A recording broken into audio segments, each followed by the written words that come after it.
Professional wrestling is the one true sport. Other sports have their share of intense, dramatic moments, but nothing can compare with professional wrestling.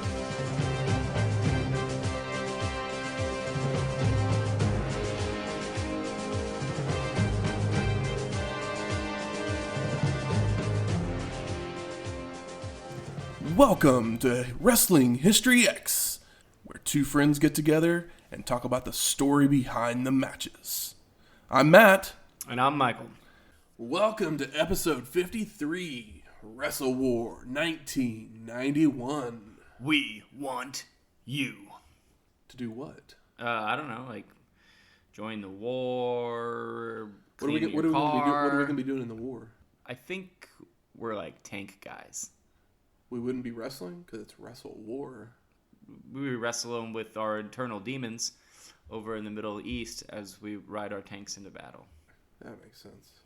WrestleWar 91 is the third annual WrestleWar produced by the WCW and would be the first show. It's not JCP. No longer under the NWA banner. Or I guess it hasn't been because it was JCP NWA, right? For the longest time. And then Ted Turner bought it and they became WCW under the JCP. Or under NWA banner, okay. Yeah. And now it's just straight WCW. Yep. The show would take place on February 24th, 1991 at the Arizona Veterans Memorial Coliseum in Phoenix, Arizona.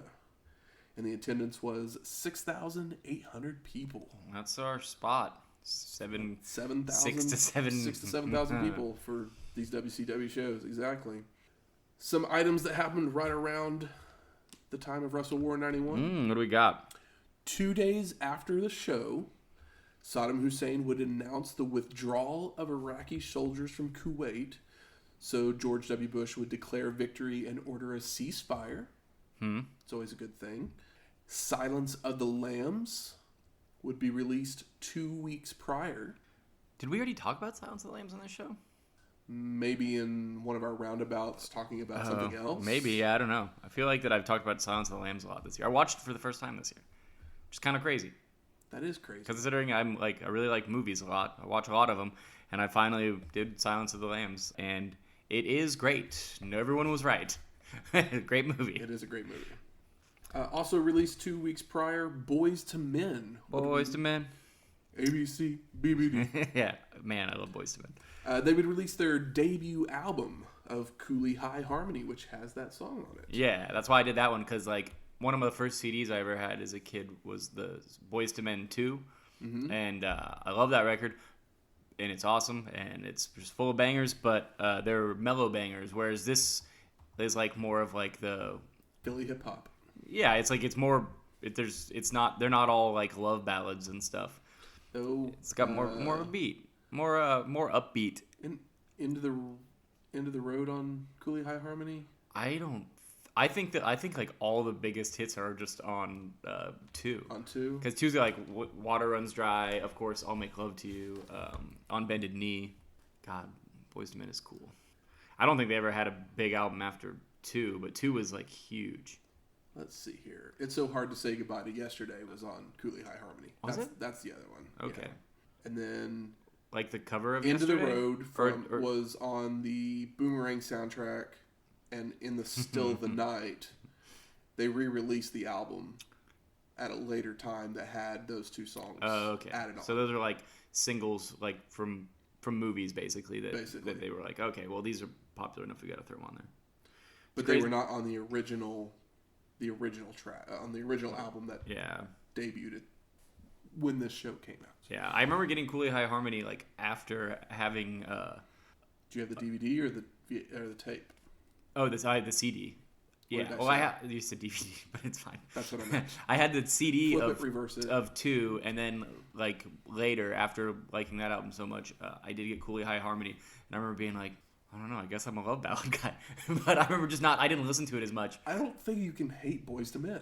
I mean, if you like, it's just that 90s, it's like pinnacle 90s R&B, which was huge at the time. Because there was like so many other, what was the other one? All for One? Yes. Was that the name of the group? Yeah. Yeah, they had that cover. No, it wasn't, I don't know if it was that song, but at the same time, there was like a country version. Yeah, John Michael Montgomery released the same song. What's the name of that song? It's a cool song. Remember. Yeah, it's a cool song. I mean, it's All for One's like only song, hit, yeah. Because their only other hit that they ever had was a song that shouldn't ever be played on radio because it was all about getting freaky, basically. Oh, really? What was it? I mean, I'll Make Love to You is a pretty freaky song. Yeah, I Swear. Oh, I Could Love You Like That. I Could Love You Like That, yeah. That's not as... It's not that song. They had another song on that album, because I had that album too. Skills? Yeah, I had that record. Skills. Yeah. That's what it was. That one's pretty raunchy. I mean, I'll Make Love to You is pretty raunchy too. That's true. I'm like, remember listening to that song as a kid, and I was like, and I don't know, didn't really think about it too much, but then I got older, and I was like, this is like ear pornography. I think the funniest CD purchase ever, I bought Big Bad Voodoo Daddies and, God, what was the other CD? Cherry Poppin' Daddies, which is the most offensive band name of all time. It was another album.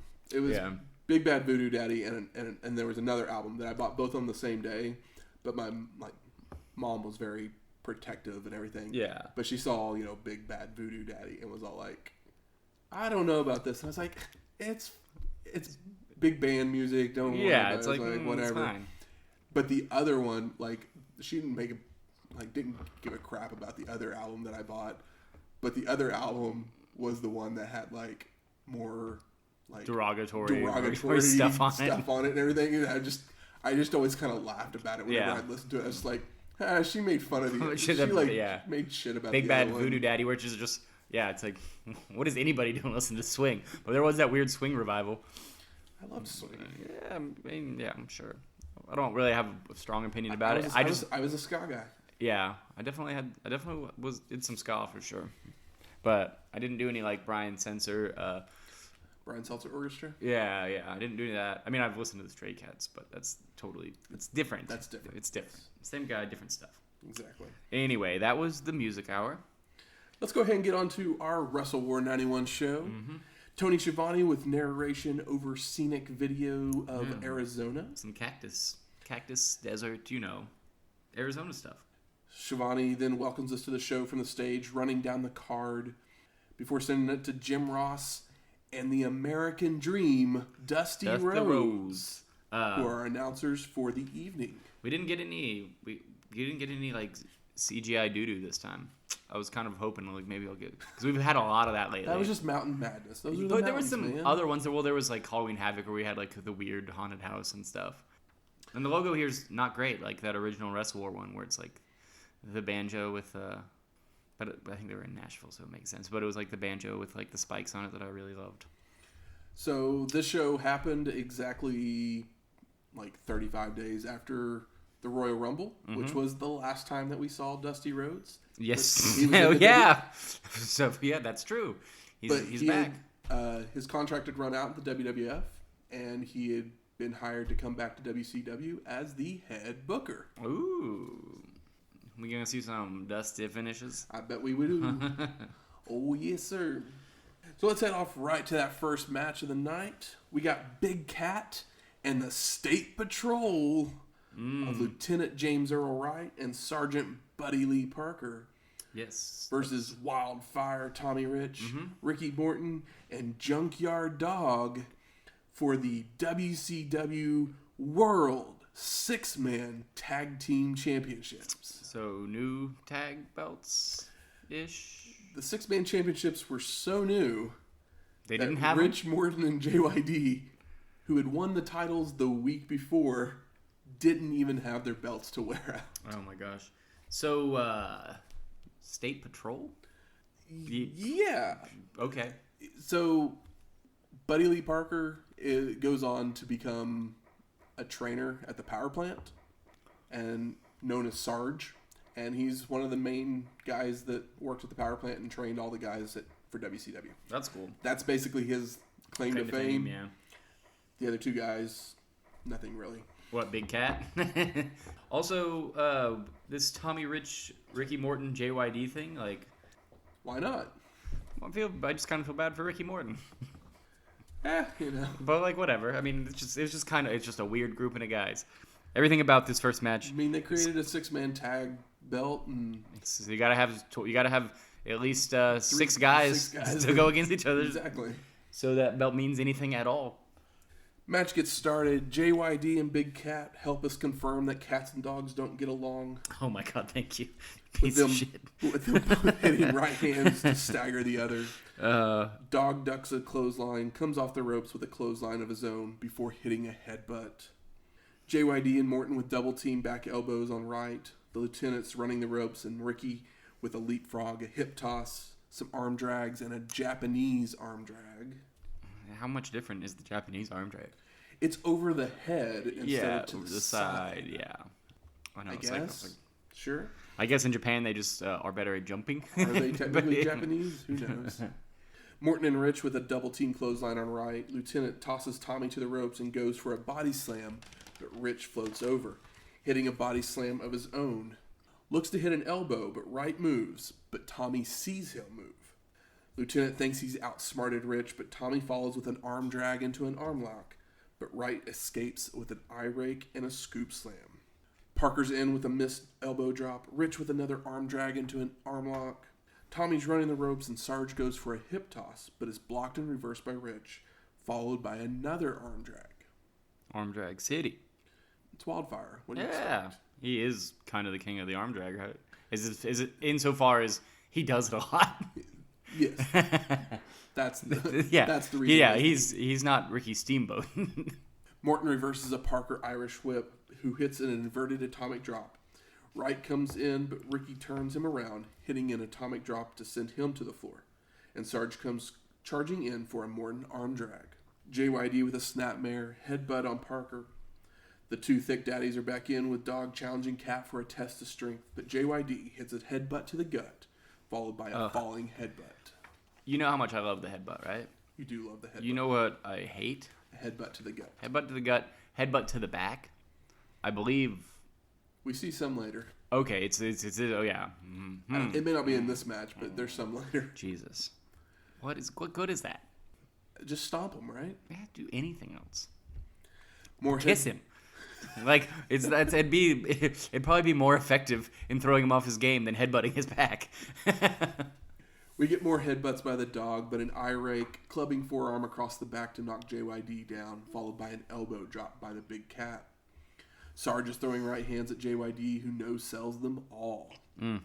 Morton's running the ropes, but Wright gets a knee to the back, allowing the State Patrol to hit a jumping headbutt into a backbreaker for a 2 count, which is a pretty cool move. Oh, yeah, it was nice little setup. State Patrol with a double shoulder block on Ricky, Sarge with a drop toe hold, followed by a Big Cat elbow drop for a near fall.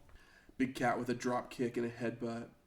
And this is where JR tells us that Arn Anderson's hurt, so he won't be able to compete with the Horsemen in WarGames, but he will be on the outside. So Larry Zbyszko will be replacing him. Was Arn actually hurt? I think so. Yeah, I don't know. Like, why else were you putting Larry Zbyszko? I don't know really why there's a storyline reason. Yeah. Big Cat still on the attack with a body slam, goes for an elbow drop, but Morton moves out of the way. Ricky and Sarge trading blows until Parker hits a power slam for a 2 count. State Patrol hit a battering ram, a bulldog, and an elbow drop for a near fall. Double team backbreaker, backdrop, followed by a double elbow drop by the Patrol on Morton. I'm going to say, State Patrol, I don't know if we ever see them ever again. Yeah. But they actually have some pretty good double team offense. It's not bad. Match. I mean, it's like one of those things like, if they weren't good, that guy wouldn't be training people, you know. That's true. For like, you know, the rest of his life or whatever. Yeah, no, I was surprised too. I was like, State Patrol's a pretty lame gimmick. I mean, when they came out, I was like, okay, we're going to have a little squash match here. I did too. Going to throw a headbutt. Mm-hmm. Morton's going to do something. Wildfire's going to hit his Thez press, and we'll be done. Yeah. Cool opening starting match. This went a lot longer than I thought it was going to, but it worked for the most part. Yeah. I mean, State Patrol is not the biggest problem. It is not the biggest problem. My dog is probably the biggest problem. Dogs and cats should not work together. No, I don't believe so. Big Cat's with the face plant tosses Ricky to the ropes, who comes back with a crossbody, but the cat catches him and hits a backbreaker. Cat breaker. Cat draws Rich in with a punch, allowing his team to triple team Morton, Wright with an Irish whip, and charges in, but Ricky moves, allowing him to make the Hot tag. JYD with right hands, headbutts to the State Patrol. Big thump to Parker. Big old thump. Goes for the cover, but Big Cat breaks up the pin. Everybody's jumping in the ring. Rich goes after the lieutenant. Dawg's hitting Cat out of the ring, and Morton jumps on the top of Sarge for the pin and the win. The dog cat stuff is very funny to me. I mean, you can't not. You can't. You got to do it. So, have you ever seen? Did you realize that JYD does the big thump on Parker, which is the big power slam? Mm-hmm. He does covers that. him. Yes. Gets up because the pins broke up, and Morton just runs in, pins, and gets the win. He's not the legal man. I know. I was just like, what? Maybe, like, we needed 10 minutes of rules to tell us how the six-man division works, since it's so new. Maybe. Tony on line 1. Yeah, even in my notes it says six man's got different rules? Question mark. But yeah, I noticed that for sure because it wasn't one of those things where it was like so messy that like wait a second, who was legal? Sometimes that happens where you'll point it out and I'll be like, oh, he just tried to make the pin. I know. And then Morton runs in and makes the pin. I love it. Tony Schiavone's then on the stage with Alexandria York and Terry Taylor. And Terry Taylor this time, exactly. Alexandria says, we're always looking for new wrestlers in the York Foundation.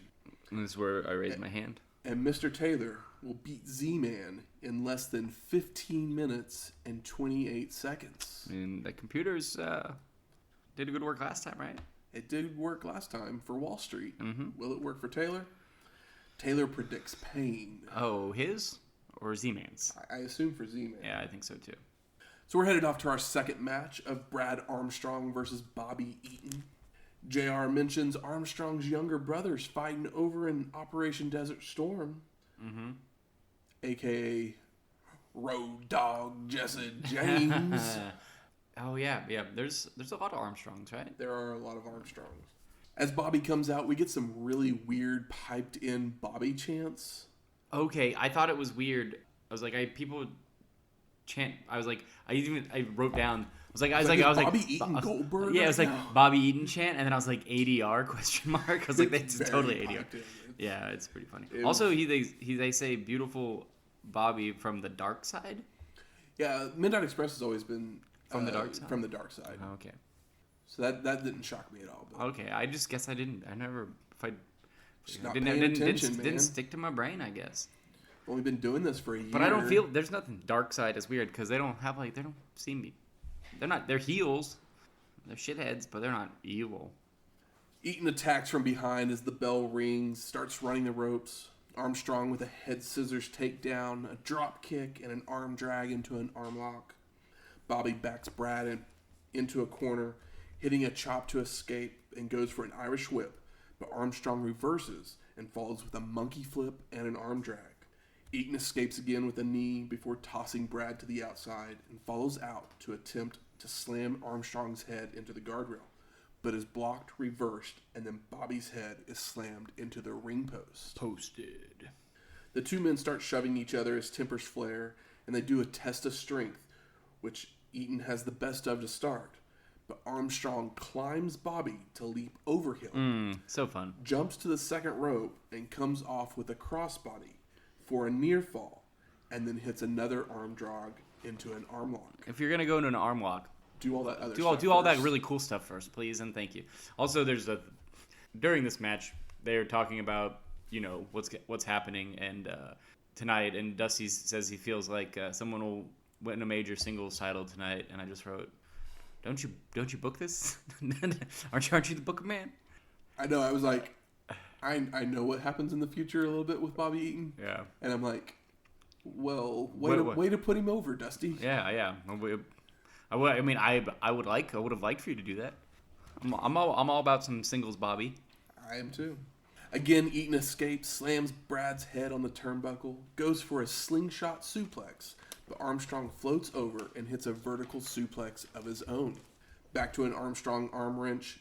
Jason Hervey is shown in the crowd. The triumphant return of the Herv. As Brad goes for an O'Connor roll, but Bobby holds onto the ropes, turns, and hits a clothesline. Eaton hits a backbreaker, a body slam, an elbow drop, as Great Muta is shown watching the show. And JR mentions Muta will face Sting in the big WCW New Japan Super Show, which we're going to cover in 2 weeks. Yeah, I'm really kind of excited for that one. Sounds something different. Could be very fun. Yeah. Armstrong finally escapes a reverse chinlock, but Bobby continues the attack with a slingshot backbreaker and applies the chinlock back. Brad looks to escape, but Eaton hits a back elbow to knock Armstrong to the floor. Bobby follows out, picks Brad up, and drops him chest first on the guardrail. Back in the ring, Eaton locks on the ab stretch, using the ropes as leverage until the ref catches him and forces him to break. Bobby with an Irish whip charges in with a Bronco Buster, but Armstrong moves. Brad with a drop kick, Russian leg sweep, goes for the cover, but Eaton gets his foot on the rope. Armstrong with the Irish whip ducks his head, allowing Bobby to hit a swinging neck breaker. Eaton goes to the top rope, hits the Alabama Jam for the pin and the win. Good stuff. You notice the metal dudes in the second or third row on the hard cam or whatever? I didn't. Oh, there's 3 dudes that are metal dudes throughout the show that are pretty fun to watch. One of them gets pretty drunk later and is just yelling, just standing up and yelling. It's a good time. I do like Dusty messing with JR about going to Japan. He's like, "I'll take you some sushi, some sake." He's like, and then he makes reference to taking him to some prostitutes or whatever. It's very implied. And then JR says in Oklahoma, "We call sushi bait." And I was like, "You fucking hillbilly." Oh, that's hilarious. Yeah, I was like, "You fucking hillbilly." God damn you, JR. We then get an ad for Super Brawl, and then JR and Dusty preview the next match. Headed off to that third match, we got Miss A and Mika Handa versus Mami Kitamura and Itsuki Yamazaki. You did a pretty good job. I think I think you basically nailed it. Thanks. Yeah. I tried. The first one is, I think, Miki. Miki? Yeah. It might be. Maybe. I could Last be wrong. time we saw Itsuki Yamazaki was as part of the Jumping Bomb Angels. The JBA. At Royal Rumble 1988, which is episode 16.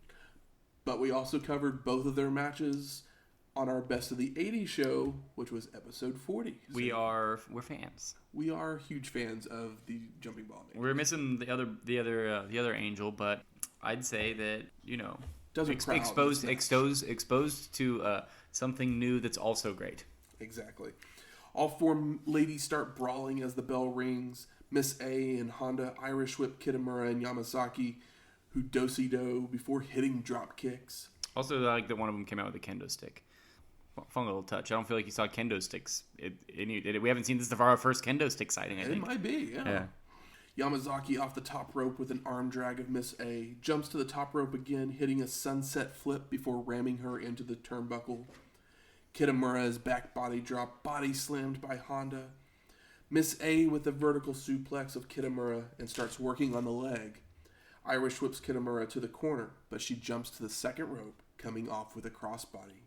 Yamazaki with a flying forearm, a drop kick, hits a double underhook suplex of Miss A for the 2 count. And I feel like these ladies are laying it in.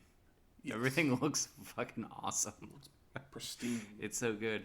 And I love Miss A is the big heel, right? Yeah. Yeah. She's got a good vibe. Everybody's got cool gear on too. It's just good. It's just good. Kitamura with a back suplex goes for the pin, but Handa breaks it up. Handa with a forearm of Kitamura goes to pick her up, but Kitamura cradles her for a near fall. Vertical suplex and a 2 count by Handa. Kitamura reverses an Irish whip and delivers a drop kick in the corner, followed by a bulldog. Yamazaki with a rolling headbutt, a gut wrench suplex. Love a gut wrench. But Handa backs Yamazaki into the corner, allowing Miss A to tag in and hit some massive kicks, switches legs, and hits some more kicks. That's a baller move. We get a test of strength, but Yamazaki leaps to Miss A's shoulders, and Sunset flips over for a near fall. There's something that I noticed is like, the crowd is watching this very intently. You can just see it and feel it in the building where everybody's just like, kind of like everybody's like transfixed and like kind of jaw dropped. Like, what are these women doing? Yeah, it's like they don't know how to react, but they know that they're seeing something. Yeah, it's like everybody is watching intently. You can just see everybody just like kind of slack jawed and focusing. We get a Northern Lights suplex, a back suplex from Miss A fisherwoman suplex by Handa on Yamazaki. The fisherwoman suplex. Kitamura gets knocked down with a double shoulder block by Miss A and Handa. They then hit a double team suplex, but right into her corner. So Yamazaki tags in and comes off the top rope with a double drop kick. Man, like the way that these girls lay into shit and like lay into the moves and sell and stuff makes everybody, like even some of the dudes, like look bad.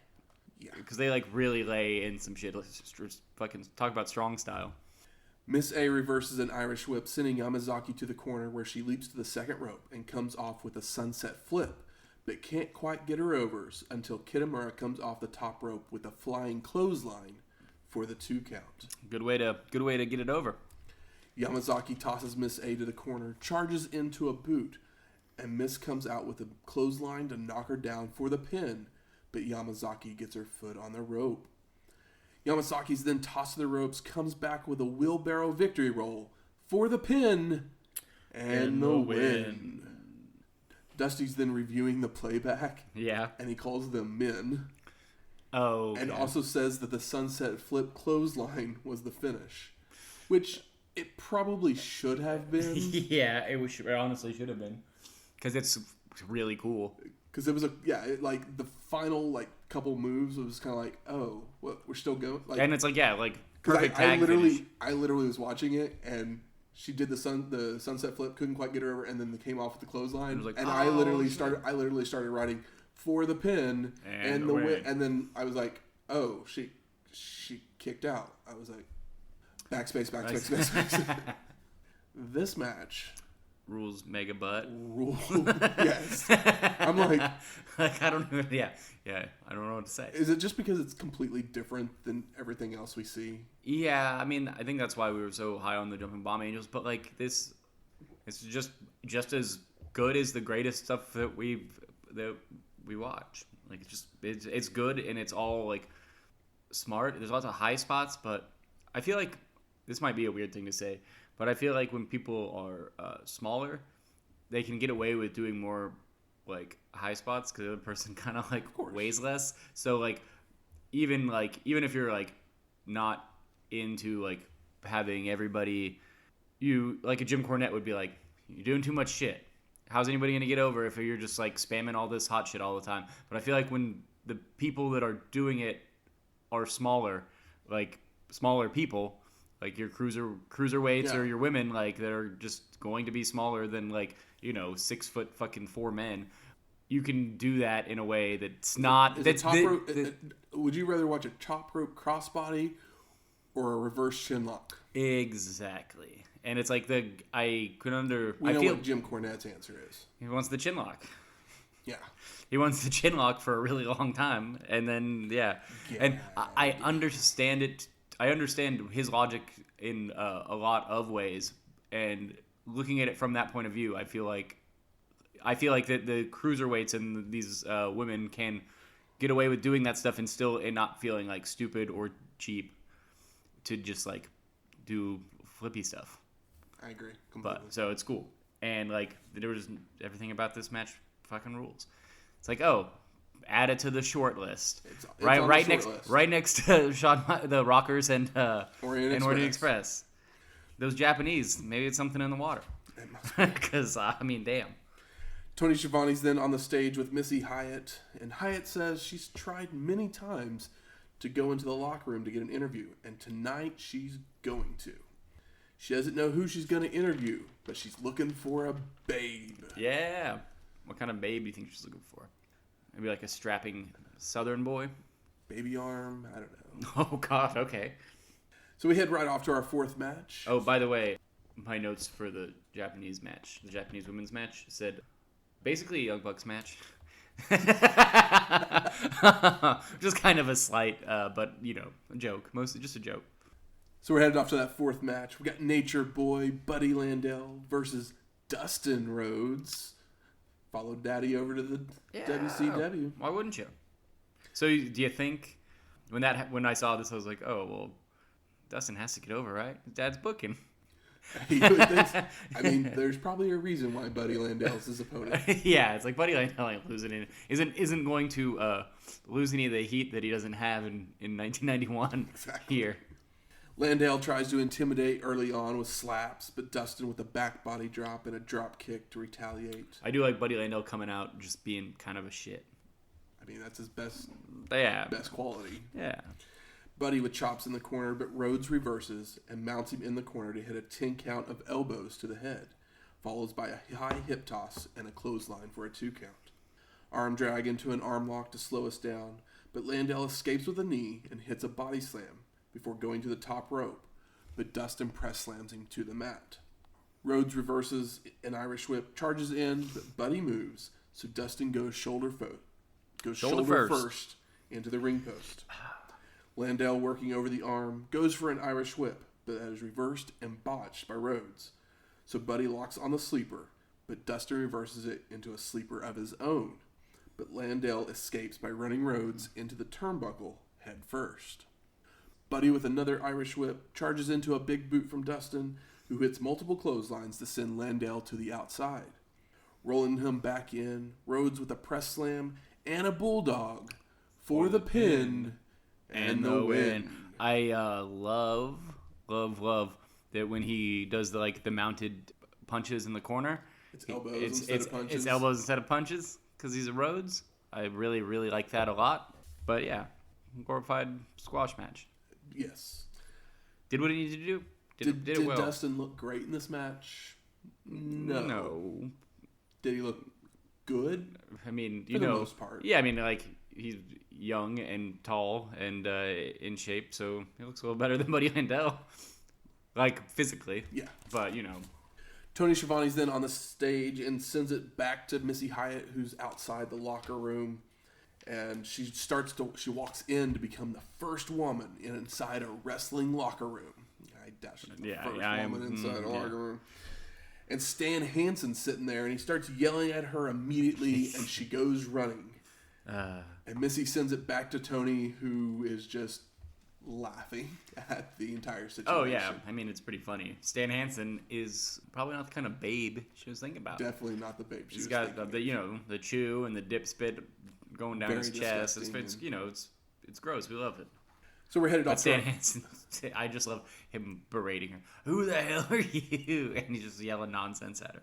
It's good. So we're headed off to that fifth match. We got the royal family of Jack Victory and Rip Morgan versus the young pistols of Steve Armstrong and Tracy Smothers. Oh, so the Southern Boys? The Southern Boys, yes. They changed their name. They're now a pair of cowboys instead of Southern boys loving their flag. Yeah, it's whatever. I mean, I don't know what name's better. Young Pistols isn't great. Southern Boys isn't great either. Yeah, for how cool they are, for how great they are. I mean, Young Pistols probably a little bit better. Yeah, maybe. I don't know. Either way, you put anything with young in the name, and once they get old, it's kind of ironic at that point. Yeah. Yeah, we're talking about you, Young Bucks. Oh, yeah, they're 40. Are they 40? No, they're not as old. I think they're about as old as you. Oh, okay. Or at least, Matt is. I think Nick just turned 30, I think. Oh, really? That's young. Yeah. In the wrestling business. Well, yeah, when the youngest one turns 40, maybe they'll just have to beat the Bucks. Yeah. The royal family is now doing some kind of arm loosening technique before the match gets started, but finally just attack the pistol. They're literally just sitting there like shaking their arms to loosen it. I was just I don't know what you're doing, but I don't recall.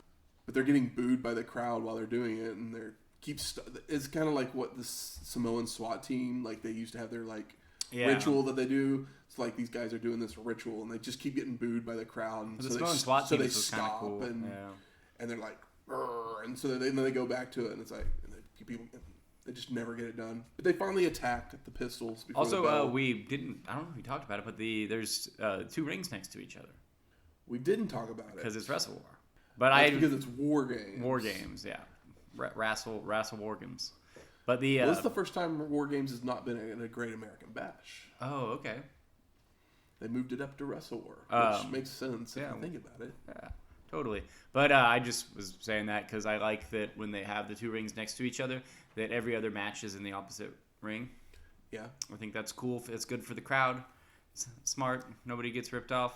And just a weird thing, just a thing I noticed. And I was like, oh, I like that. I mean, if you've noticed, no one has really used the 2 rings to their advantage. No. At all. No. The family Irish whip the Pistols, who do a do-si-do, but the family hits stereo clotheslines and tosses Armstrong to the floor and begins double-teaming Smothers with an Irish whip, charging in, but Tracy rolls out of the corner between them. Then Steve comes off the top rope with a crossbody to take everyone to the mat. Stereo drop kicks by the Pistols to knock the royal family to the floor. And all of a sudden, the lights go out in the building, so they turn spotlights on to the ring. Yeah, but they don't. It just happens, right? Yeah, I remember just being like, "What's the deal?" Was that planned? Do you think? No. I think the power just kind of went out. Yeah. I mean, it is like the Arizona of like veterans, fucking party Memorial Coliseum. Yeah, it's like a ballroom basically. It's one of those venues that like doesn't exist anymore, and you can tell that it's a piece of shit. Like then, and it's one of those places where it's like, I would love to just see a show in one of those if there's any of those left today. It just reminds me of like in Oklahoma, like the Myriad, where you're like, damn. State Fair Arena. Yeah, exactly. It's like, damn, this thing's been busted for a while. Myriad, rest in peace. First wrestling show I ever went. No, I guess the first wrestling show I went to as a wrestling fan was there. It was just a house show. It might have been the first one I ever went to too. I think it was Goldust, Kane, Mick Foley, and Steve Austin in a 4-way match. That's a pretty good main event. I mean, yeah, for a house show, it's like, yeah, it's pretty good. I'm pretty sure it was those 4. I know it was at least 3 of them. I know that I'm not so sure about Kane, but I know for a fact it was the other 3. Morgan's working on the arm of Smothers, and Tracy escapes, and Irish whips Rip to the corner, following in with a monkey flip, and the Pistols with stereo drop kicks on the royal family to again knock them to the floor. Morgan with the body slam, Victory with multiple shoulder blocks. Jack goes to toss Armstrong, who blind tags in Smothers, and the Pistols hit double shoulder blocks on Victory. A double arm wrench and double chop by the Pistols. Armstrong's running the ropes and ducks a clothesline from Jack, coming back with a flying shoulder block, but Victory ducks. Royal family's working on Armstrong with right hands, back elbows, clubbing forearms. Victory with an Irish whip and charges into a boot from Steve, who then rolls to his corner for the hot tag. Smothers in with right hands to both Royals, super kicks to both, flying elbow to Morgan, is tossed to the ropes by Victory, where Rip gets a boot up into his back, and then Jack clotheslines him over the ropes to the floor. Morgan over the ropes to the floor? No one saw it, I guess. Morgan picks up Tracy and rams him back first into the ring post. Once back in the ring, Victory with right hands, elbows to the head. The Royal family with clubbing forearms across the back. Morgan with a bear hug. Tracy escapes with some right hands and starts running the ropes, ducking a back elbow, but runs right into a spine buster from Rip. Royal family with a double back suplex, and Victory locks the bear hug back onto Smothers. Morgan slams Tracy's head into the turnbuckle, Irish whips him into a clothesline from Victory for a near fall. Rip with a back elbow on Smothers, while Jacko knocks Armstrong onto the rampway. The Royal family go for a double vertical suplex, but Steve gets in the ring, drop-kicking Victory so that they drop Tracy on top of Morgan for the pin and the win. Tony Schiavone's then on the stage with Diamond Dallas Page. And the last time we saw DDP was at WrestleMania 6, driving Rhythm and Blues to the ring. In his own personal Cadillac. in episode 44.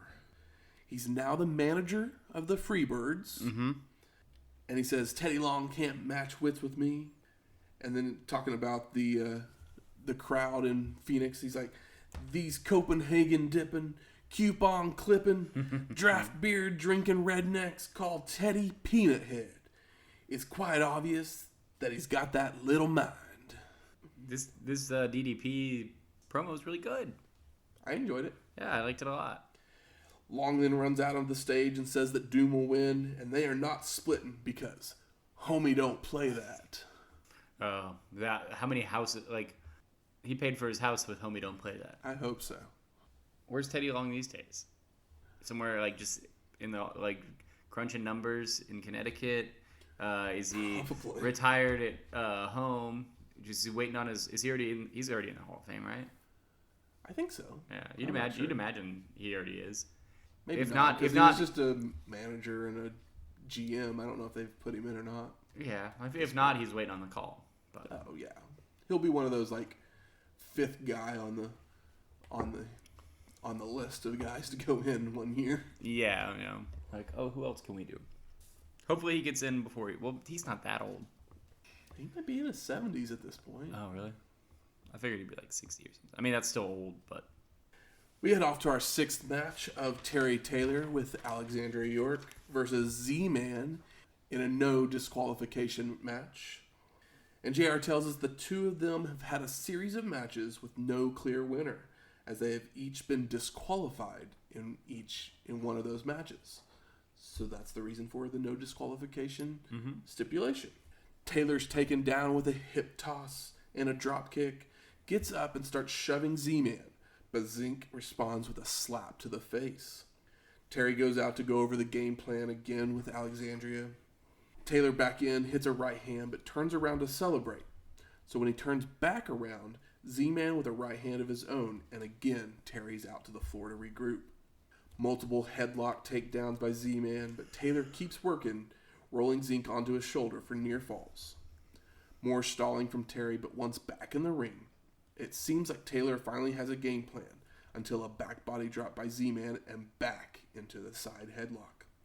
Terry backs Z-Man to the corner, hits a headbutt, and Irish whips Zink chest first into the corner, following with a back suplex. A nice little combo. We're then shown Nikita Koloff in the crowd. Yeah, it's cool. Taylor and Z-Man are out on the floor, and Terry rams Z-Man's head into the guardrail, begins to choke him with the camera cord. Back in the ring, we get a gut-wrench backbreaker by Taylor and goes for the pin, but Z-Man gets his boot on the ropes. Z-Man's tossed the ropes, comes back with a sunset flip, but Terry stays up, tries to reach for the ropes, but Zink finally completes it for a 2 count. Taylor comes back with a clothesline, a reverse chinlock, and then we're shown Hiro Matsuda in the crowd, who used to be the manager of Ric Flair when they were the Yamazaki Corporation instead of the Four Horsemen. Yeah. Did we even see any of that?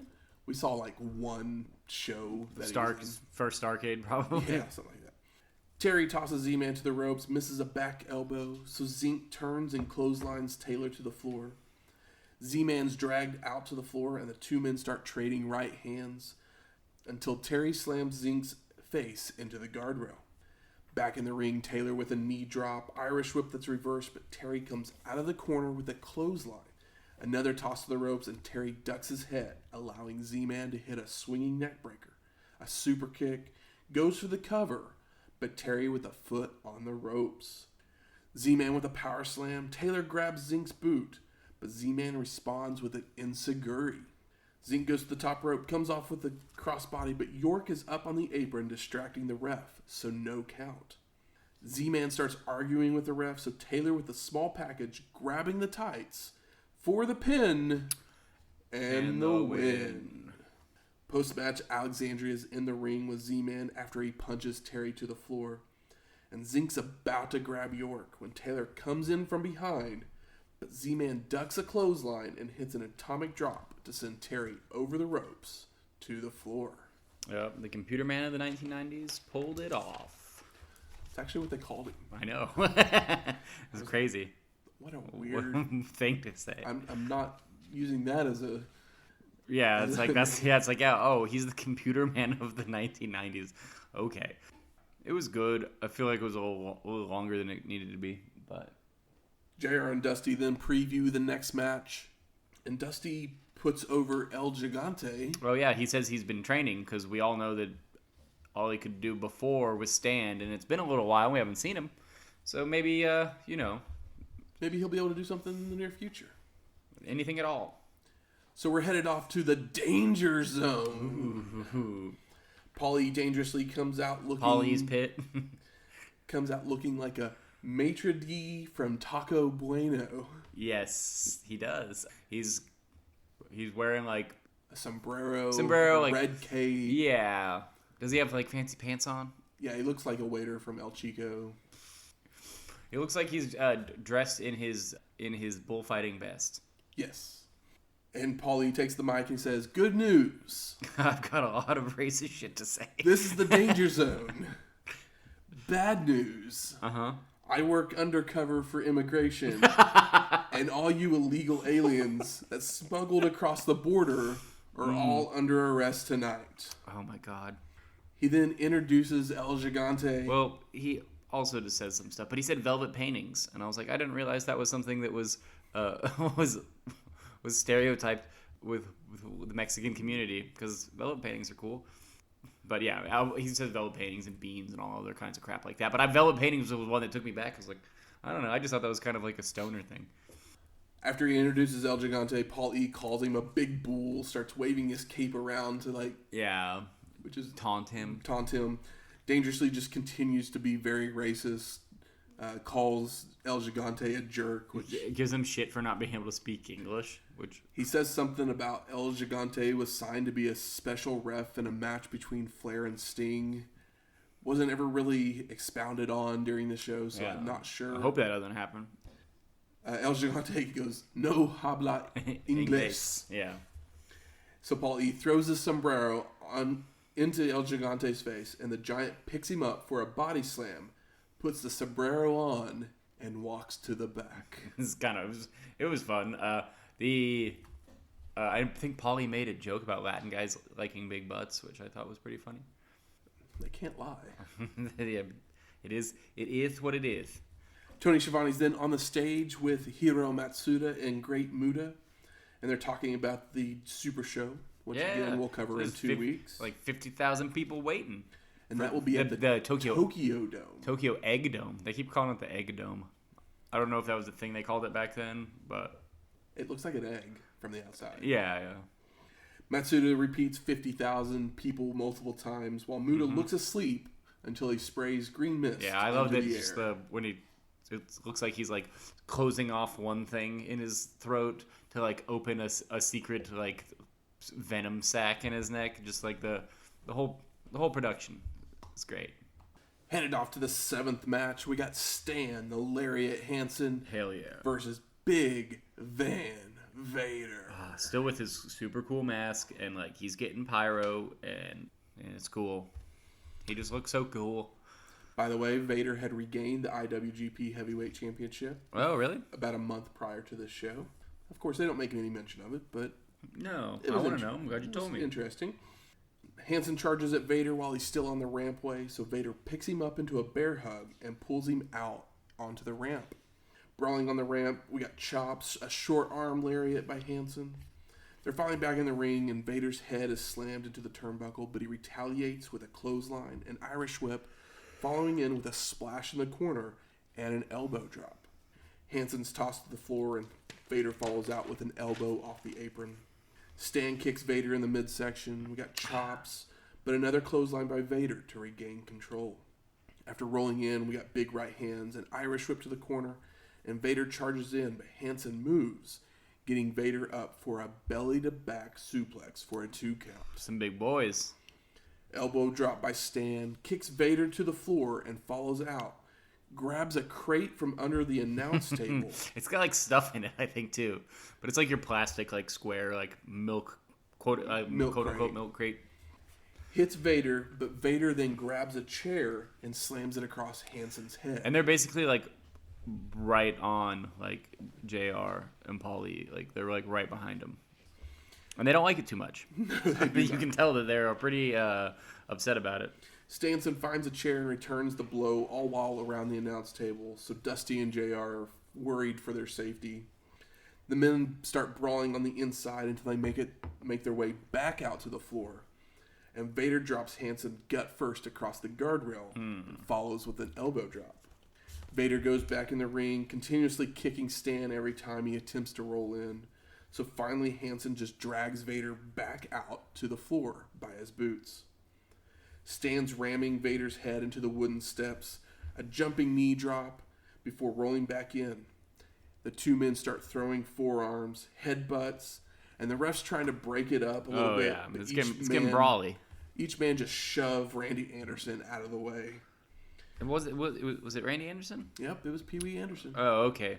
I just think Pee Wee. So I was like, that's Pee Wee, but no, it's Randy Pee Wee Anderson. The ref can't get control of the match, so he calls for the bell, and the ref does the double disqualification. Post-match, Vader knocks Hansen down, goes to the top rope, and comes off with a flying clothesline. Goes for a Vader splash, but Stan moves. Hansen then hits a football tackle, grabs his bull rope, and starts choking Vader, tossing him over the ropes to the rampway. Rough. Vader finally escapes the bull rope and wraps it around Stan's head and starts leading him back to the locker room by the rope. Yeah, it takes a little longer than it should, but... The two men just continue brawling all the way up the rampway. We go to an ad for Super Brawl again. We come back to JR and Dusty, and they start previewing the next match. And they're still brawling up on the stage. They got that they're used to those Japanese shows. And it makes sense. The DQ's fine here because it's like, Vader's these guys need a win. Vader's a champion, and just make them continue to make sure everybody knows they're badass. Pretty much. Exactly. They did that. So we're headed to our 8th match. Dangerous Dan Spivey. Yep. No. Drop the extra N and the Y. Exactly. He's Dan Spivey. Versus Lex Luger for the WCW United States Heavyweight Championship. Yep. Dan Spivey's worked on at least doing crazy eyes, showing some kind of emotion. He's got some crazy eyes to start this match. So the two men lock up multiple times with no one gaining advantage. Well, also, they let us know that there's a new belt. Coming. Yes. After the match. Coming after the match, there's a new belt. So the two men lock up multiple times with no one gaining advantage until a cheap shot by Spivey goes for an Irish whip, but Luger reverses and hits a back body drop. Starts running the ropes and hits multiple shoulder tackles before hitting a clothesline. Dangerous Dan comes back with a knee lift, forearms across the back, goes for a back suplex, but Lex reverses it into one of his own. Spivey with an Irish whip charges into a big boot from Luger, who follows out with a series of right hands to knock Danny down. JR starts his football talk, but Dusty lets him know we're in a different league right now.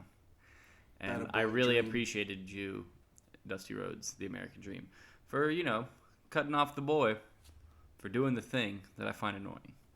Hip toss, Lex goes for a crossbody, but Spivey ducks, and Luger goes flying over to the other ring. Danny brings Lex back into the correct ring with a vertical suplex, hits a horrible-looking tombstone piledriver. It is bad. And a neck breaker for a 2 count. Spivey snaps the neck, hits a DDT, using the ropes to choke Luger, but Lex starts firing back, but a headbutt by Danny regains control. It's weird that Danny's getting big boy moves over on Lex.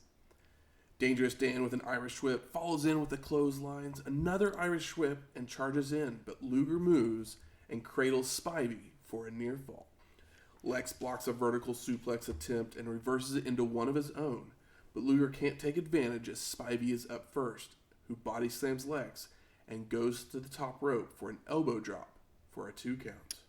Swinging neckbreaker by Danny locks on a very loose head scissors before hitting a big boot, and then another pile driver for another near fall.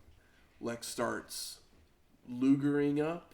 You gotta Luger up. Starts no-selling left hands from Spivey, firing up with right hands of his own, but a knee lift and a belly-to-belly suplex keep Danny in control. I know. It's like, I'm like, are they truly building Danny Spivey? It feels that way. Yeah, I mean, they're doing a pretty good job of it at the moment, I feel like. Minus, the weak-ass head scissors and that first bad pile driver. But he's still getting shit in on Lex. We got a reverse chin lock, but Luger keeps his arm up on the third try to let everyone know that he's ready. Escapes with elbows to the gut, but Spivey hits a Japanese arm drag, a shoulder tackle, starts running the ropes when Lex catches him and flapjacks him right across the top rope. Luger with right hands to knock Danny down and goes to the second rope, hitting a flying clothesline. Power slam and goes for a cover, but Spivey kicks out, knocking Lex to the apron. I was talking about the metal guys. Mm-hmm. Like, there's one of the metal guys and this guy in a red shirt are pretty pissed. They do not like that Spivey's getting this shit in on.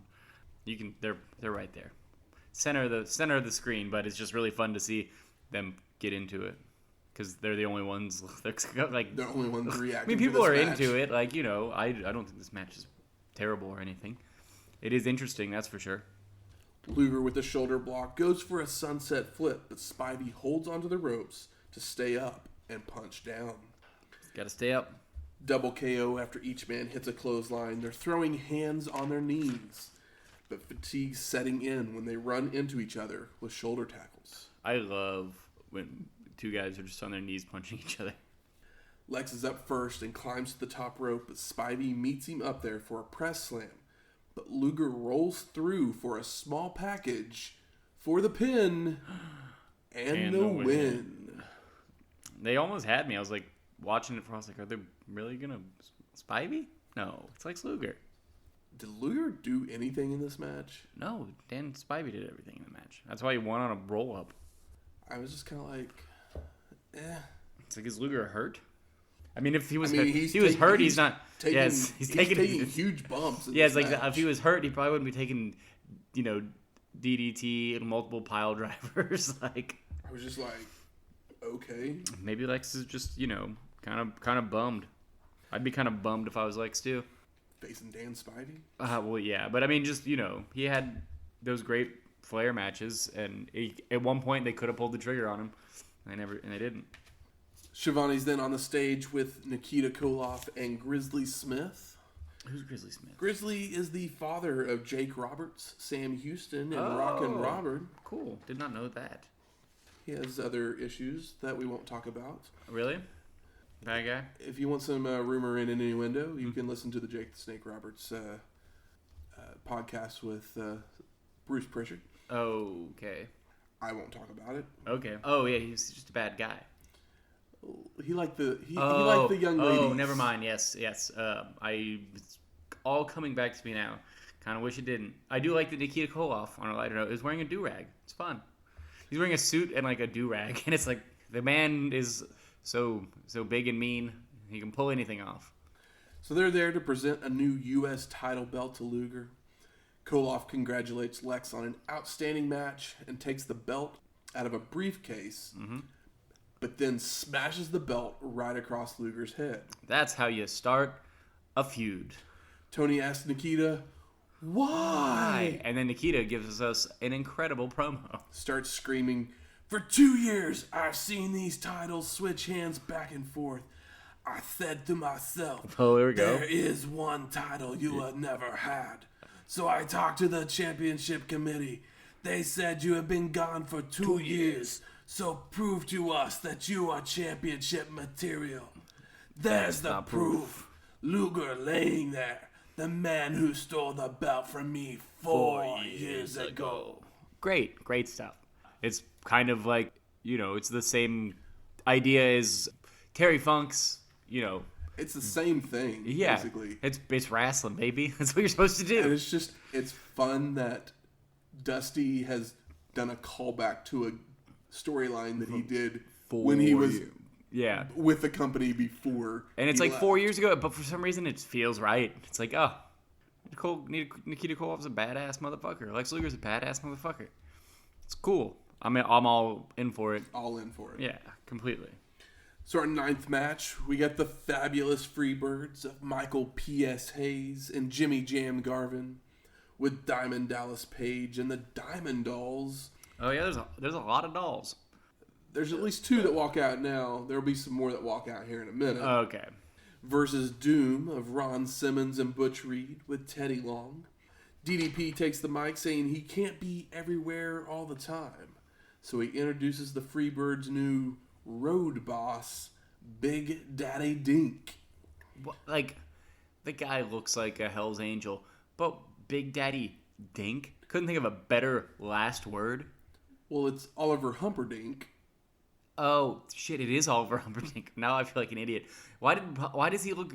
It's like you put him in a leather jacket and he looks like kind of a biker now. He looks like a biker now. You've basically seen him in a Hawaiian shirt. Yeah. And something else, I can't remember. But well, I didn't even fucking notice because I'm used to the hair and the thing. But yeah, he's obviously Humperdinck. Did he have glasses on?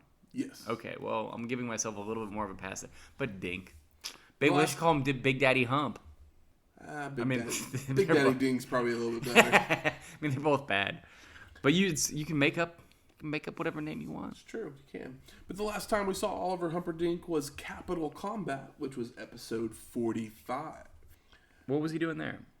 I believe he was Samoan SWAT. Oh, yeah, Samoan SWAT. Yeah, that sounds about right. Or no, he was with Bam Bam Bigelow. Oh, okay, cool. Yeah. But he did manage SWAT team as well. He did for a little bit. Simmons uses his power early on to throw Hayes to the mat. We get clubbing forearms, Irish whips, locks on a bear hug, followed by a spine buster. Another Irish whip, and Ron charges in, and we get a classic PS left jab, followed by a bulldog. Hayes with chops goes for an Irish whip, but Simmons reverse, hitting a power slam when Garvin comes flying off the top rope. So Ron catches him and hits another power slam. Is that the spot where like the camera's like pretty far in on the shot, so like he just comes like into the screen and you're like, wait, what? Like, yeah, you have no idea, and he just bursts into the screen.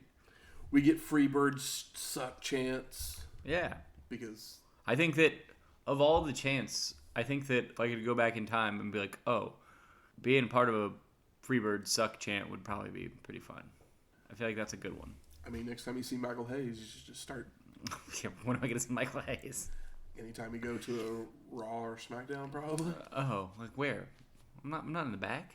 I got $30 tickets. Why not just start the chant anyway? Oh yeah, because I'm sure that most people in that arena wouldn't even know who the Freebirds were. I mean, that's how we got to know Eddie. Oh yeah. Jimmy Jam calls out Reed, so Butch tags in. And we get a flurry of offense from Garvin until a clothesline from Reed. Butch tosses Jimmy to the ropes, misses a back elbow, and Garvin comes back with a sunset flip for a 2 count.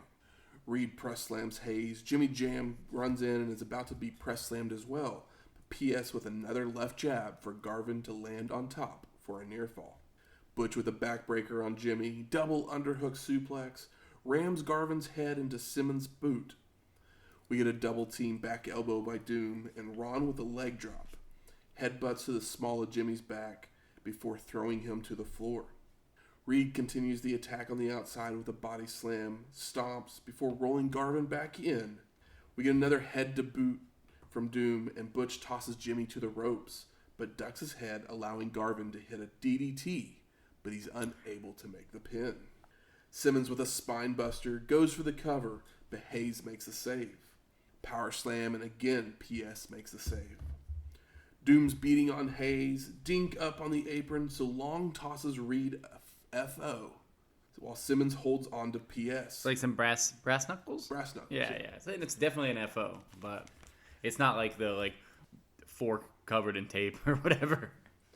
Simmons is holding on to PS, and Butch comes in with the right hand wrapped with the brass knucks, but Hayes moves, and it knocks Ron out. Poor Ron. Big Daddy Dink then pushes Garvin on top of Simmons for the pin and the win. Fun little finish. And new. I mean, I hate to see Doom lose here, but at least the finish was fun. Post-match, JR's telling us that there's issues in the ring. When the camera finally gets back to them, Teddy Long has been pushed down by Ron, only for Butch to attack from behind. Reed gets the FO from Long again, smacking Simmons in the face, comes off the second rope with a falling fist, some more falling fists, and Long joins in with kicks to leave Ron laying. Poor Ron Simmons. Teddy yells at the camera that Ron Simmons is the cause that they lost, and he will have hell to pay. Get out of here, peanut head. So, fun fact for this match. Mm-hmm. The Freebirds had a tag team championship match 11 days prior to this show on TV, in which they lost the belts. Oh, so their lost title the belts before they had them? Negative 11 days. That's incredible. Who did they lose them to? Weird. I think it was the Steiners. Yeah, why break up Doom? I don't like that at all. I knew you wouldn't like the Doom breakup. Do you like it?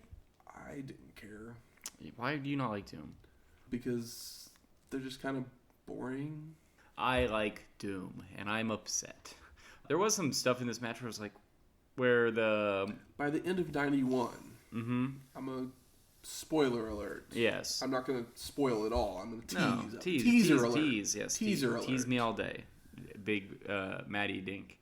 Ron Simmons does other things. Yeah, I'd imagine. Nobody stays in one promotion forever. Except for, well, I guess Sting, but that was until... But that he didn't leave. It just ceased to exist. He started coming out of the rafters. Yeah, I mean, like, WCW ended. So it's like, oh, okay. We then get another ad for Super Brawl. And then JR and Dusty are joined by Julian Baldwin, a 12-year-old winner of some kind of sweepstakes. This is so good. That kid is so uninterested. Julian is asked by JR who his favorite team in WarGames is, and he says Doom. Yes. So JR quickly gets rid of him for being an idiot. Well, I mean, the kid's just like... He's like, I like Doom. He's got a cool Doom shirt on, I believe. But you can see Dusty like holding back a smile when he's got his hands on the kid's arm. He's like, he thought that shit was hilarious, and so did I. They then preview the WarGames match and send us to some video footage where we see Ric Flair with a crazy short haircut. He's got like a bowl cut. Yes, it's a fucking bowl cut. It looks terrible. So the reason he has this haircut... Yeah, is because he was the Black Scorpion, right? No. Why? Jim Herd, the president of WCW at this time, wanted Ric Flair to change gimmicks and become a character called Spartacus. Oh, shut the fuck up. Is this real? Continue. This is completely real. And Ric Flair's like... Do you know who the fuck I am? I mean, I don't know if that's the exact word to use, but it's the exact words I would use. Yeah, it's like I'm sorry. Do we need to count how many times I've main evented Starrcade in the last 10 years? I'm like... I'm fucking Ric fucking Flair. Jesus Christ. What was Spartacus about? You're just going to be like... some gladiator, I guess? I mean, I assume that's what it's got to be. Fucking lame. So... Ric Flair doesn't need a gimmick. Ric Flair is Ric Flair. Ric Flair is Ric Flair. Yeah. And that's all you need. But remember this for when we get later on in the year, because... A wild Spartacus appears. This tension between Ric Flair and the president of WCW causes many, many issues. Gets real. But the video shows Ric Flair coming off the second rope with a knee drop to Brian Pillman, which injures his shoulder. Mm-hmm. And then Tony Schiavone yells out, because he's now ring announcing. He's not just on the stage doing interviews. Yeah. The regular ring announcer, they're like, deuces, Tony Schiavone's going to do it. And he yells out, "Let the war games begin!" And the cage begins to lower. Mm-hmm. Pyro's going off, attached to the cage. It's crazy the amount of pyro that's attached to this cage.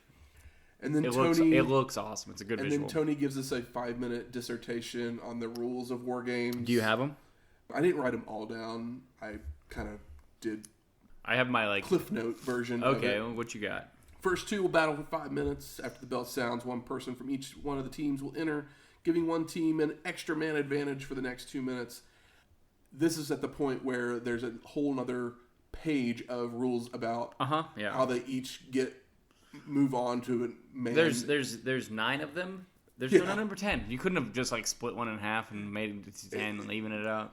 After that 2 minutes, the other team will have someone enter, making an even advantage match. The two teams will then continue to alternate until all men are in the ring. Then the WarGames begin. The match beyond. Begins. The match beyond begins. And the only way to win is by having someone surrender or submit. Yes. There are no pinfalls, countouts, or disqualifications. You can't get counted out. You can't. You're in a cage. You're in a cage. Yeah. You can't leave. Yeah, the time will be kept ringside. And the ref has the final say. 7 periods. A lot of... It was literally a dissertation on the rules, and it was just like... It's like a college course. It's like, these people just want to watch wrestling. Yeah, we don't need all these rules. Like, people are going to get in the ring, they're going to fight. Yeah. My favorite is the coin toss. Fucking coin toss. Get the fuck out of here with the coin toss. There ain't no damn coin They roll a D20. But, everyone knows the heels are going to have the advantage, because it doesn't... It's the only storyline telling it. But on the plus side, the match is better than the rules. The match is definitely better than the rules. So that 10th match, our main event of the evening, the Horsemen of Big Sid Vicious, Barry Windham, and Nature Boy Ric Flair. With a guest appearance by Larry Zbyszko. And Larry Zbyszko. Arn's hurt. We talked about it earlier. Yep. With Arn Anderson at ringside. Versus Flying Brian Pillman. Hell yeah. Sting. Hell yeah. And the Steiner brothers. Hell yeah. Of Rick and Scott Steiner. What a cool, 4 baby faces, right? In a WarGames match. Here's the thing. So, remember the Dudes with Attitude from the middle part of 1990? Was that... Paul Orndorff and El Gigante, Junkyard Dawg. Oh, okay. I was thinking of... Who were the guys that came out on skateboards? And that was Dynamic Dudes. Oh yeah, but then I got my dudes mixed up. But then that was the Dudes with Attitude in the match. But then they got to the main event and it was Sting versus Flair, and they had the Dudes with Attitude were around the ring, and the Steiner brothers were there with Orndorff and Junkyard Dawg. Mm-hmm. Because El Gigante was up the ramp with Ole, holding on to Ole. Yeah. And I said when we were talking about that match, I was like. Or that show, I was like, why wouldn't you put someone like Brian Pillman in this spot to give him the rub? Yeah. Dusty shows up. And fucking does it right. Does it correctly. Mm-hmm. Like, this is why Dusty Rhodes is considered one of the greatest minds in wrestling.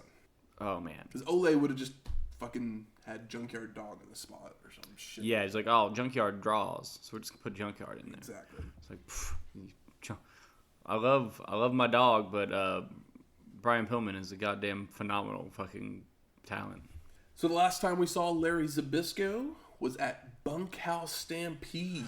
Oh. The worst show we've ever watched. Yeah, I think it might be the worst show with kind of the funnest name. That's all the way back at episode 15.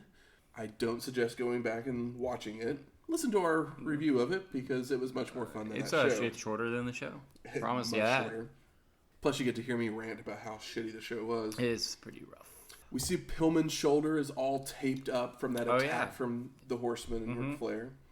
Wyndham is in the ring when Flying Brian just jumps in. Yeah, that's not the plan. No, he's pissed. He's fucking Sting's pissed. He's like, what are you doing? Well, no, but Pillman's pissed.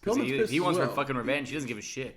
He's all amped up, and it is an incredible way to start a fucking WarGames match. Brian's tossed to the ropes, ducks a clothesline, comes back with a flying clothesline. Wyndham with a shoulder tackle, running the ropes. Pillman jumps up and grabs hold of the top of the cage to swing himself into a drop kick. Oh my god, it's so cool. And then does it again for a head scissors takedown. It's so cool. Chops in the corner, an Irish whip. Brian jumps up to the second rope and fakes like a crossbody, so Barry ducks.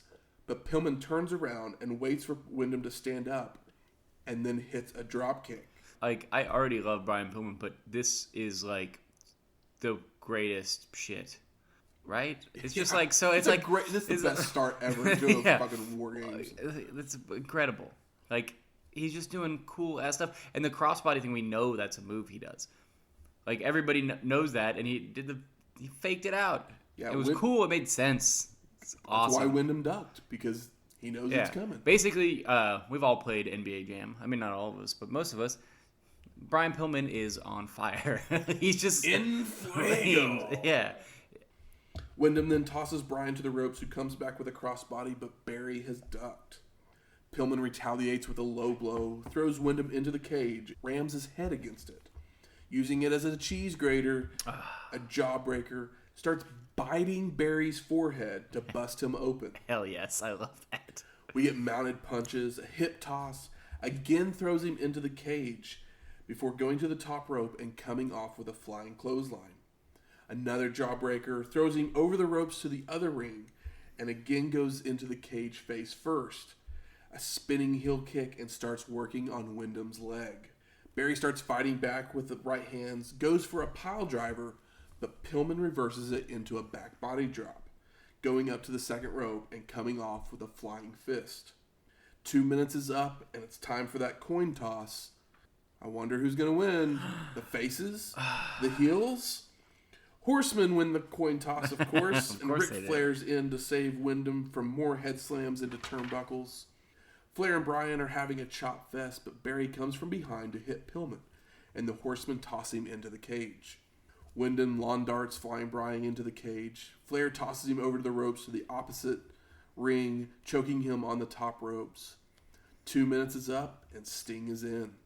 The Stinger's taking it to both men, hitting a double clothesline, face plants them both, and Barry crotches Pillman on the top rope. The double clothesline. Flair trying to slam Sting's head into the cage, but he blocks and starts no-selling Nature Boy chops. Flying Bryan with a headbutt to the gut of Barry, a Stinger splash on Flair, and 2 minutes is up, and Zbyszko is in. What was the pop like for Zbyszko? About as much fun as typing Zbyszko every time I had to in these notes. Sting flies over the ropes to shoulder tackle Larry. Pillman has the figure four on Wyndham. Zbyszko slams Sting's head into the turnbuckle while Flair breaks up that figure four. Natch tosses Bryan into the cage and Wyndham face plants Sting. 2 minutes is up and Rick Steiner is in. Rick is immediately double teamed by the horse team, but Steiner ducks a Flair clothesline and returns with a Steiner line on the Nature Boy and then a Steiner line on Wyndham. Rick with mounted punches on Flair. Natch tries to atomic drop Rick, but Steiner blocks, hitting a belly-to-belly suplex. Love it. Sting with mounted punches on Barry. Rick tosses Flair to the cage, and then cheese grates him to bust him open. Hell yeah. Pillman's chopping away at Zbyszko. Sting's thrown into the cage by Wyndham. Natch attempts to slam Rick's head into the cage, but he blocks and reverses, continuing with more cheese grating. 2 minutes is up, and Sid Vicious is in. Oh my god. Vicious throws Rick into the cage, holds him for Flair to hit a blow. Nature Boy then tries to throw Pillman into the cage, but is blocked and reversed. Sid with a vicious clothesline on Sting. Rick throws Zbyszko and Flair into the cage. Zbyszko with a high knee before throwing Rick into the cage, but Steiner no-sells, punching out Larry. Wyndham with a double knocker to Flying Bryan and the dog-faced gremlin. Sting then throws Flair into the cage, but Natch retaliates with a low blow. 2 minutes is up, and Scott Steiner is in.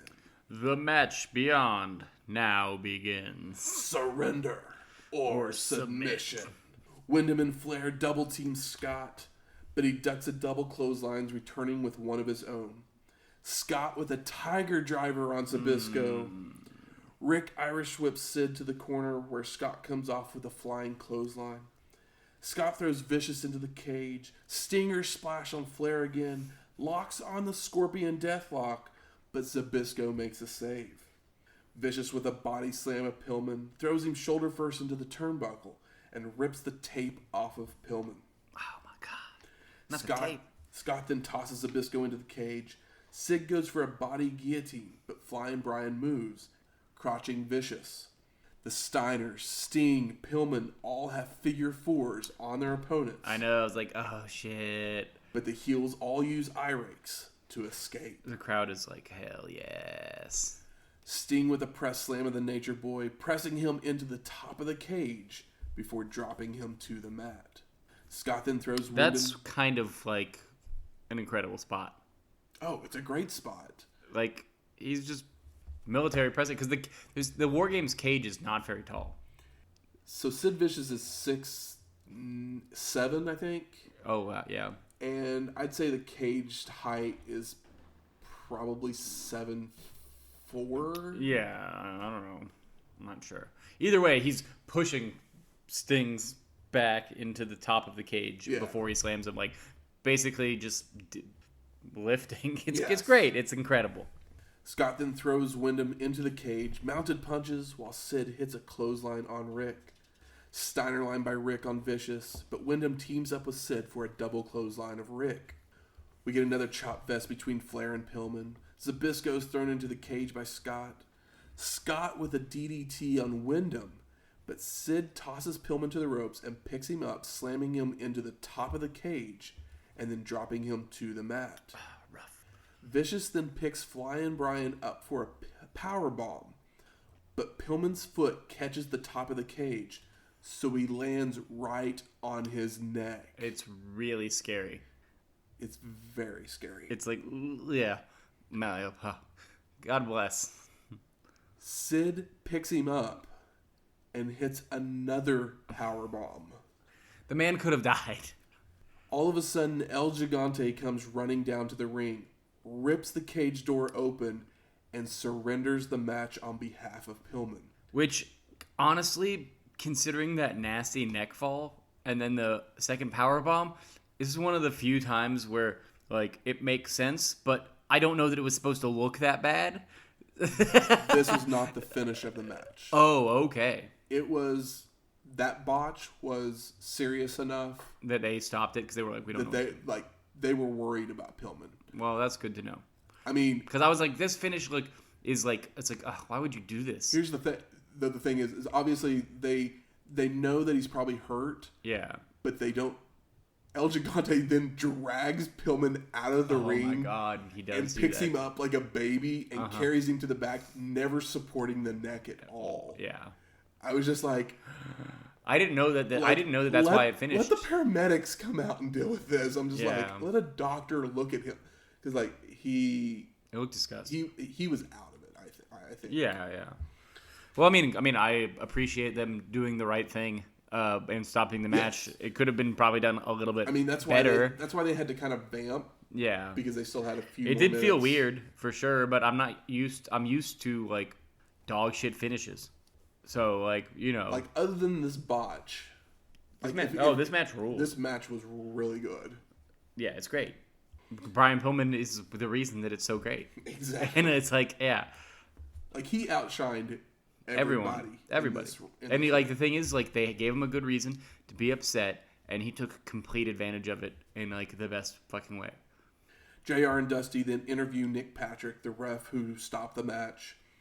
And he says, it was apparent that Brian Pillman was unconscious and unable to speak for himself. And I'm not going to be responsible for injury to any of these men. Yeah. Good on you, Nick. Exactly. They then review the evening, say their goodbyes, and the credits roll. Man, I didn't know that. But Brian Pillman was seemingly fine. I mean, I think the Horsemen were still supposed to win. No, but I'm just talking about, like, the actual injury. Or the potential injury. Like, he didn't have, like, some weird fractured neck or anything. He just... I think he had to have fusion surgery. But not, like, right now? Like, in the future or what? You don't know? I'm not sure exactly. Yeah, I was just curious. He wasn't, like, on the shelf. I didn't look it up. Yeah, he's not on the shelf for, like, a year or anything. Is he? I'm not sure. Probably got, a serious concussion. And they stopped the match because, wow, did that look bad. So, Michael Temple. Yes, sir. Your overall thoughts of WrestleWar 1991. Good show. I agree completely. It's a good show. It's a really good show. I mean, I literally was like, other than a couple matches maybe going a couple minutes too long. Yeah, like you have your 6-man or it's like, but I mean, you got the guys in the ring and it wasn't the worst thing. No. I thought it was a very entertaining show overall. Oh, yeah. There was decent matches. The storytelling in the title matches was really good. Yes. I mean, this show was not a difficult watch at all. The WarGames was intense and vicious. All the matches are, like, basically, like, 10 minutes or under. Like, they're all, like... I mean, I think we have a couple 12ers, but those are also your Bobby Eaton and Brad Armstrong. Or your tag match. I mean, I think the first match probably should have gone a little bit shorter. And it was still only 10 minutes. Royal Family Young Pistols match probably should have gone a little bit shorter. It could have gone a little shorter, but it was still really good. It wasn't bad. I'm not going to say... I mean, it's not the best time we've seen... It's not the best Southern Boys Young Pistols match we've ever seen. No, not at all. But I mean, Terry Taylor probably shouldn't have gone... went 12 minutes. Yeah. But, I mean, I don't really have any beef with the show at all. Outside of Doom losing the titles... Once again... I'm literally nitpicking a couple minutes off of a couple matches. Yeah, Doom losing the titles is like the only thing I didn't like. That's your biggest complaint. That's your biggest complaint, and I promise you. I would say biggest surprise that the WarGames match was good because they had an angle and Brian Pillman just went in there and like everybody was behind him, like the crowd was behind him. I was behind him on a feud that's fucking 30 years old or whatever. Exactly. I was like, oh yeah, I'm fucking in. I'm good. This is great. State Patrol was surprisingly better than I expected. Good. Where's the smart marks at? All right, fuck you. I think it's time we smark it up. What are some of your best moments of the night? State Patrol, better than they should have been. Exactly. But I mean, the highest, of course, is the women's tag team match. Come on. Oh my goodness. Come on. You could show that to anybody from anywhere, and they'd be like, yeah, that's good. I like that. That Bobby Eaton, Brad Armstrong match. Very good. Very good. Eaton is over in my book already. I love him. And he's making me love him even more in singles matches. Yeah, it's like one of those things I just didn't really expect to see Bobby Eaton solo match, and it was great.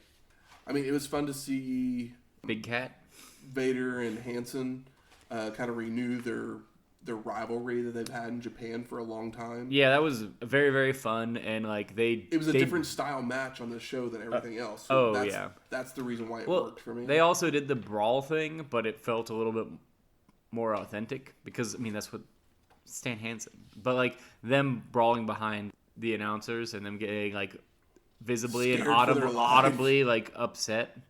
They were not happy about it. I'm sure that they chewed somebody out or bitched about it after the show. Oh, I'm sure they did because they were not happy at all. I was surprised that Dan Spivey got in so much shit on Lex. But that match was good too. It's a good show. That would almost be one of my more disappointing. Oh, that he got that much shit on? Yeah. But the match was good. I feel like Luger just didn't do anything in that match at all. He didn't, yeah.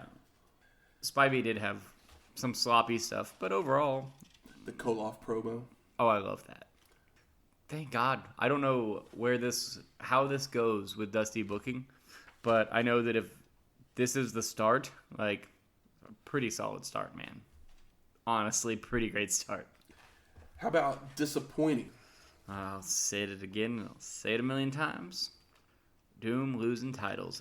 And then, of course, I would have liked a more solid finish for the WarGames match, but after the information that you gave me, I'm not going to talk shit or be upset about it because it's that looks bad. If you talk shit, you just have to talk shit about Vicious for botching moves. Yeah, and it's just, protect your fellow wrestler. Shit happens, and, it is what it is, but that was, my main thing was, why did it have to end like this? I don't need schmaz.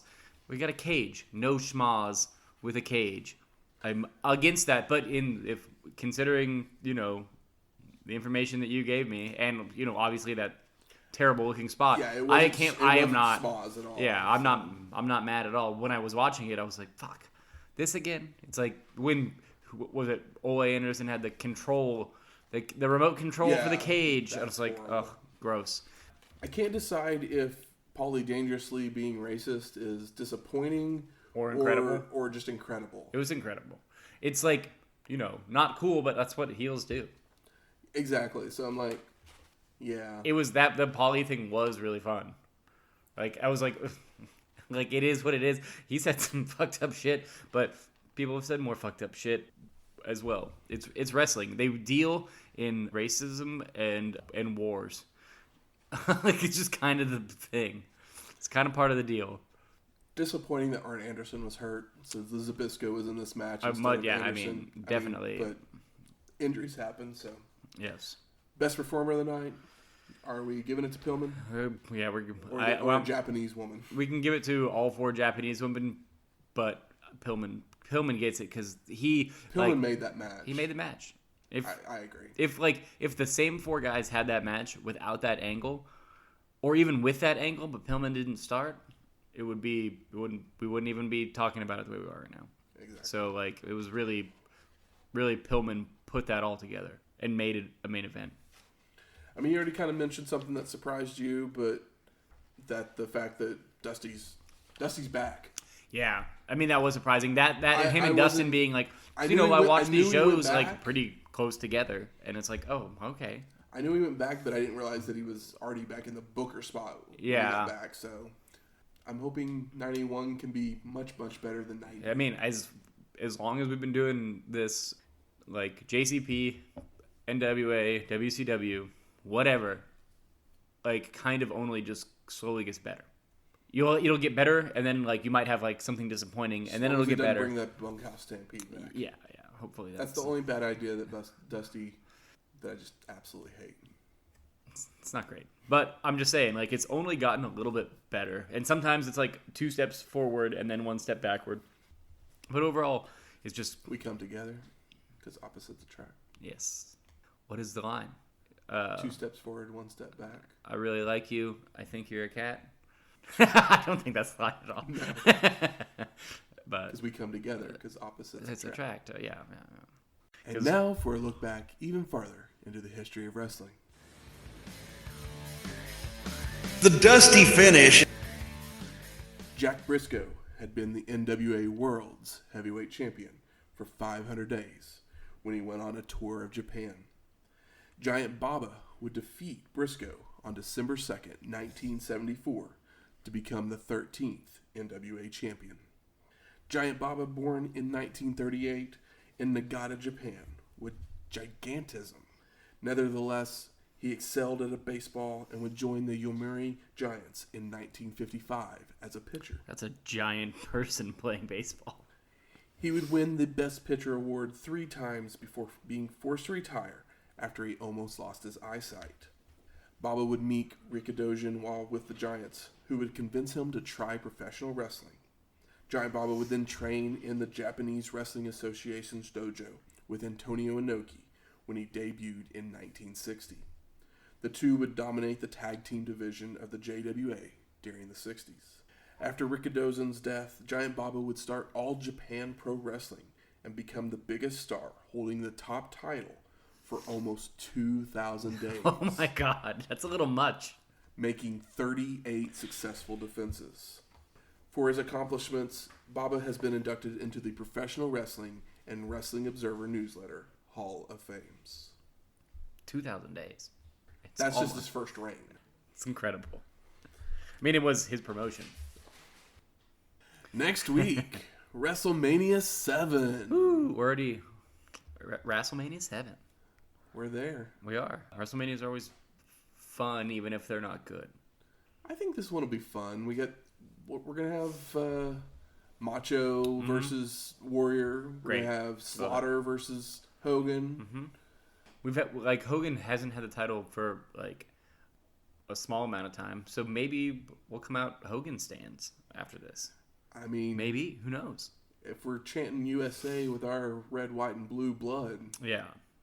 I mean, we want Slaughter to lose, right? Yeah, of course we do.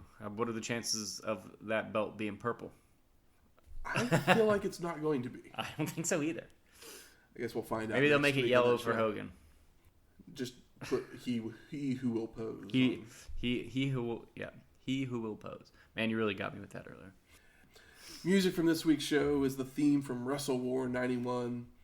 And the Horseman theme at the time was called Brain Decay by Chris Zangarides. My God, what a spelling for that last name. Also, Brain Decay? That sounds really, really rough. You know it's... Did this song predict CTE? So it's rough. You know it's just some stock music. Yeah. That WCW found. Mm-hmm. But if you like our show, if you want to let other people know all about it, you can always rate and review us on iTunes, Stitcher, Google Play, or wherever you find your podcasts at. And you can always email us with any questions, comments, concerns, just anything you want to talk to us about at all. You can find us on that email at wrestlinghistoryx@gmail.com. Or you can find us on Twitter at WrestlingHistoX. That's Wrestling HISTOX. We'll talk to you next week.